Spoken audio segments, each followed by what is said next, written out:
रजब भट्ट की जो बात है कि आर्टिकल 295 ए और आर्टिकल 295 सी, ये बहुत डिस्कस हो रहा है कि रजब भट्ट ने गुस्ताखी कर दी। आइए जरा इस पे थोड़ा सा जो है ना वो नजर डालते हैं। उससे पहले कि ये 295 ए क्या है, ये वो एक्ट है जिसमें आप किसी भी मजहब को, मतलब ईसाइयत को, इनको यहूदियत को या किसी भी मजहब को आप हर्ट करते हैं तो आप पर 295 ए लग सकता है। 295 सी क्या है? ये डायरेक्ट नबी अकरम सल्लल्लाहु अलैहि वसल्लम की नामूस पर अगर आप हमला करते हैं या गुस्ताखी करते हैं तो ये एक्ट आप पर लग सकता है और इसकी सजा सजाए मौत है और कोई वो नहीं है। ये अच्छी बात है कि कानून ये बना है और इस मुल्क में खास तौर पे जो इस्लामी जमहूरिया पाकिस्तान है, क्योंकि ये इस्लाम के नाम पे बना है तो यहाँ पर किसी को जुर्रत ना हो कि वो नबी अकरम सल्लल्लाहु अलैहि वसल्लम की ज़ात पर कोई बात कर सके, क्योंकि वो हमारी रेड लाइन है। अगर वो हमारी रेड लाइन है तो 295 सी भी हमारी रेड लाइन है, जो ये क्रॉस करेगा वो कट जाएगा। अब आते हैं बात रजब भट्ट की तरफ। देखिए, नबी अकरम सल्लल्लाहु अलैहि वसल्लम उस वक्त इस दुनिया में मबूस फरमाए गए जब इंसानियत का जगमगाता चिराग बुझने को था। जरा सुनिए नबी अकरम सल्लल्लाहु अलैहि वसल्लम की जो आमद है कि वो इंसानियत को बचाने के लिए, राह रास्त पे लाने के लिए रहमत बनकर दुनिया में आए। जब वो आए तो चारों तरफ उजाला छा गया, बल्कि मैं तो यूं कहूंगा कि मेरी समझ से बाला तर था कि ये हुआ क्या है। तो इतने में मैंने पूछा कि दुनिया में कौन आया है, तो कुरान कहता है वमा अरसलनाका इल्ला रहमतल लिल आलमीन, कि नबी अकरम सल्लल्लाहु अलैहि वसल्लम रहमत बनकर इस दुनिया में आ चुके हैं। मेरी समझ से फिर भी नहीं आया। फिर मैंने कदम बढ़ाया, तहजीदी अल्फाज के पास जा पहुंचा तो अलिफ ने कहा अल्लाह का रसूल आ गया है, बा ने कहा बानी इस्लाम आ गया है, ता ने कहा ताजदारे मदीना आ गया है, सा ने कहा सरवत वाला आ गया है, जीम ने कहा जलीलुल कद्र आ गया है, हा ने कहा हबीब खुदा आ गया है, खा ने कहा खातमुन नबीयीन आ गया है, दाल ने कहा दो जहां का वाली आ गया है, जाल ने कहा जालिकल किताबुल ला रैब फीह कहने वाला आ गया है, सीन ने कहा साकिए कौसर आ गया है, शीन ने कहा शाफिए महशर आ गया है, स्वाद ने कहा सादुको अमीन आ गया है, ज़ाद ने कहा ज़ईफों का मावा आ गया है, आइन ने कहा अरब का ताजदार आ गया है, गैन ने कहा गरीबों का मौला आ गया है, फा ने कहा फकीरों का मावा आ गया है, काफ ने कहा, बड़े काफ ने कहा कुरान वाला आ गया है, छोटे काफ ने कहा कमली वाला आ गया है, लाम ने कहा लौहो कलम आ गया है, मीम ने कहा मुहम्मदुर रसूलुल्लाह आ गया है, नून ने कहा नूरानी चेहरे वाला आ गया है, हा ने कहा हादिये बरहक आ गया है, या ने कहा यकता अनोखी शान वाला आ गया है, बड़े या ने कहा यसरब को मदीना बनाने वाला आ गया है। तो मैं यूं कहूंगा कि अरबाब नजर को कोई ऐसा ना मिलेगा, बंदे तो मिल जाएंगे, मौला ना मिलेगा। दुनिया अगर ढूंढेगी सानी मोहम्मद, सानी तो बड़ी चीज है, साया ना मिलेगा। आप सल्लम जब रहमत बन के आए हैं तो वो रहमत का मतलब रहमत है, पोलाइटनेस। तो गुस्ताख को तो तब भी माफ नहीं किया जाता था और अब भी माफ नहीं किया जाएगा।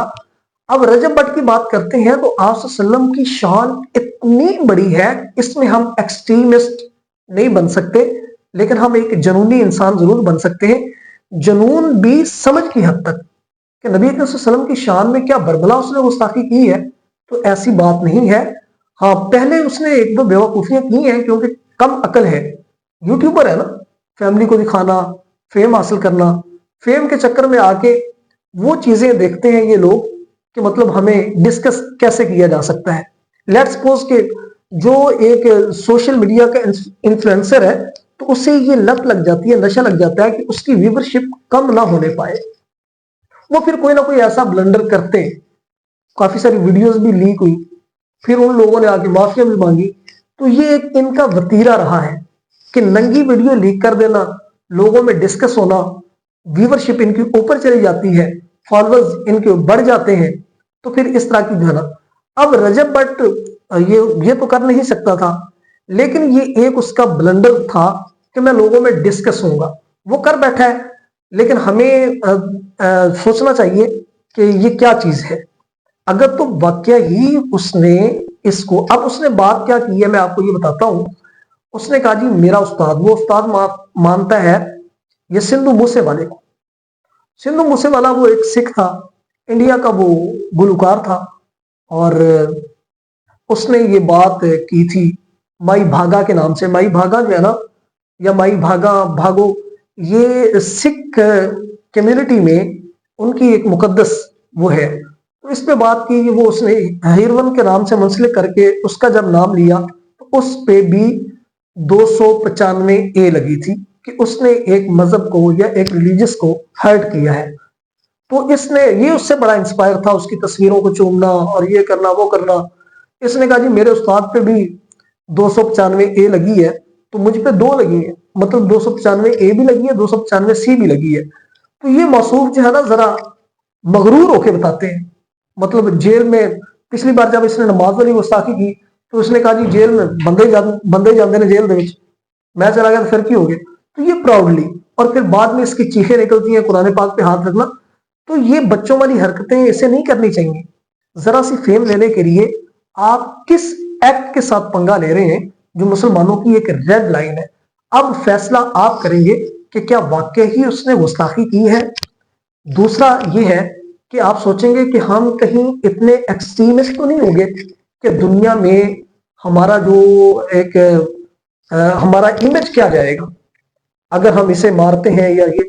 क्योंकि कानून अपना रास्ता खुद बनाता है, उस पर FIR होगी है, उसकी तस्दीक होगी अगर उसने की है। वैसे मेरे सामने वीडियो में ऐसे कोई अल्फाज नहीं है जिसमें उसने कहा कि नबी अकरम सल्लल्लाहु अलैहि वसल्लम की जात पे उसने बात की, बल्कि उसने ये कहा कि मैंने ये नाम लिया है, परफ्यूम का मैंने नाम रखा है, लिहाजा मैं इस परफ्यूम को बंद कर रहा हूं और मैं माफी मांगता हूं। उसने माफी मांग ली है, तो हमें जरा ज़र्फ बढ़ा करके, दिल बढ़ा करके, एक रहमत वाले नबी होने, नबी के उम्मती होने के नाते सोचना चाहिए कि हमें क्या फैसला करना है। अब ये फैसला आप कमेंट में बताएंगे कि अवाम क्या चाहती है। कितने % लोग हैं जो कहते हैं कि रजब भट्ट गुस्ताख है और इसे सजाए मौत मिलनी चाहिए।